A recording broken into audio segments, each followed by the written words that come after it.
I know so many of you are still anxiously waiting to see a pending deposit in your bank accounts or a delivery date on the IRS Get My Payment tool. You all have waited long enough. The IRS should have already sent you your $1,403 stimulus checks, but you all are one step closer to finally getting your payment.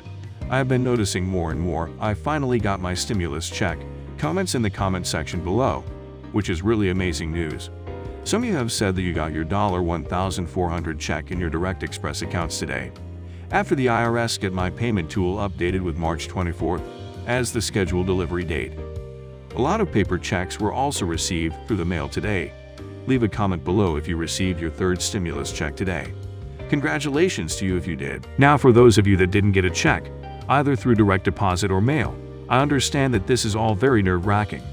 I know a lot of you have been wondering what is causing the delay. Well, according to lawmakers, Social Security hasn't handed over payment information that the Internal Revenue Service needs to send the relief checks to nearly 30 million people receiving retirement or disability benefits, Democrats said.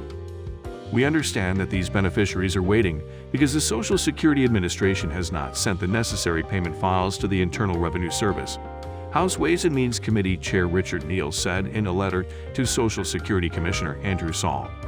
But don't worry everyone, your check will definitely be coming soon. The IRS and Social Security Administration is now prioritizing Americans that receive government benefits, such as SSI and ssdi recipients.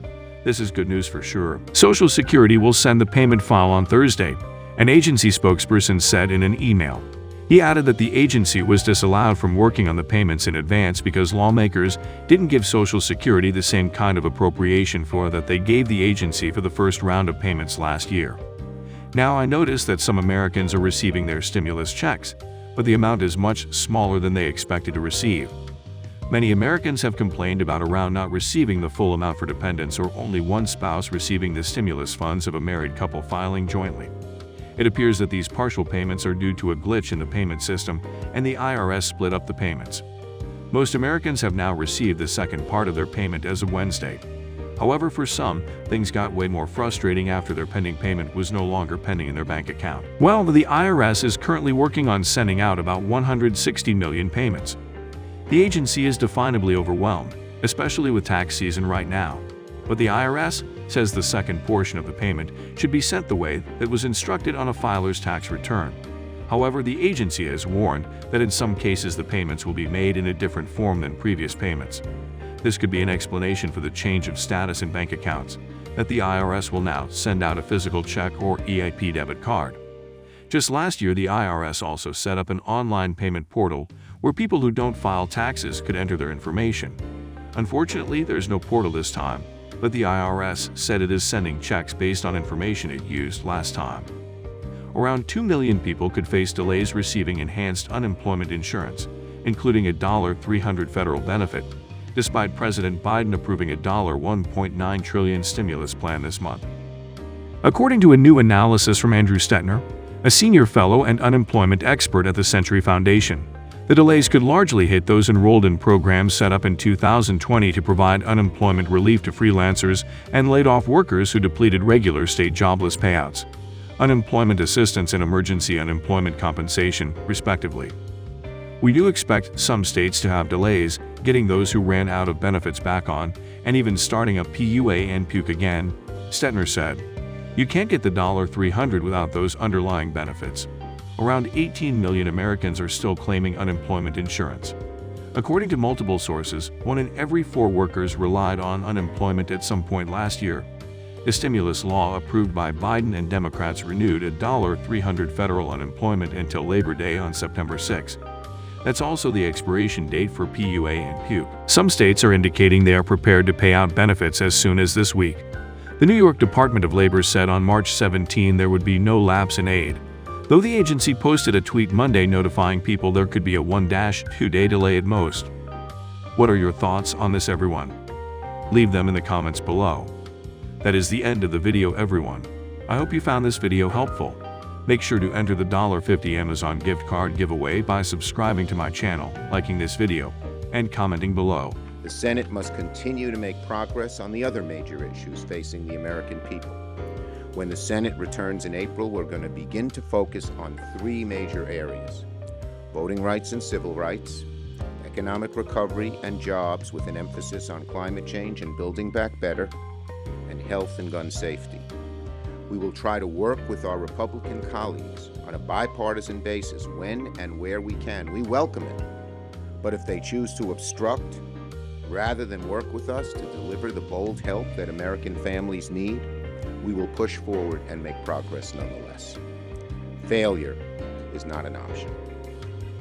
When the Senate, let me go on each of these issues. When the Senate returns on April 12th, the first item we will consider are Senator Hirono's COVID hate crimes legislation to combat hate crimes, especially in the Asian American community, and confirming top positions at the Department of Justice, including the nominees for Deputy AG and Associate Attorney General.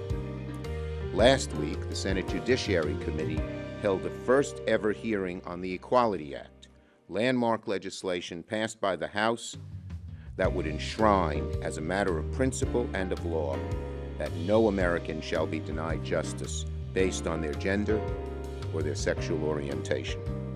At the same time, the Senate Judiciary and Rules Committees had started their work responding to the concerted nationwide attack on voting rights of millions of Americans that we haven't seen since the era of Jim Crow. This week, the For the People Act, a bill critical to reforming our democracy, received its first ever Senate hearing in the Rules Committee, ably chaired by Amy Klobuchar. The Senate Judiciary Committee will also soon begin its consideration of the John Lewis Voting Rights Act.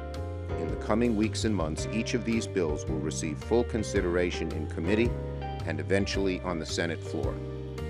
On jobs and climate change, in the coming weeks and months, the Senate will also consider legislation to rebuild our infrastructure and fight climate change, boost R&D and domestic manufacturing, reform our broken immigration system, and grow the power of American workers.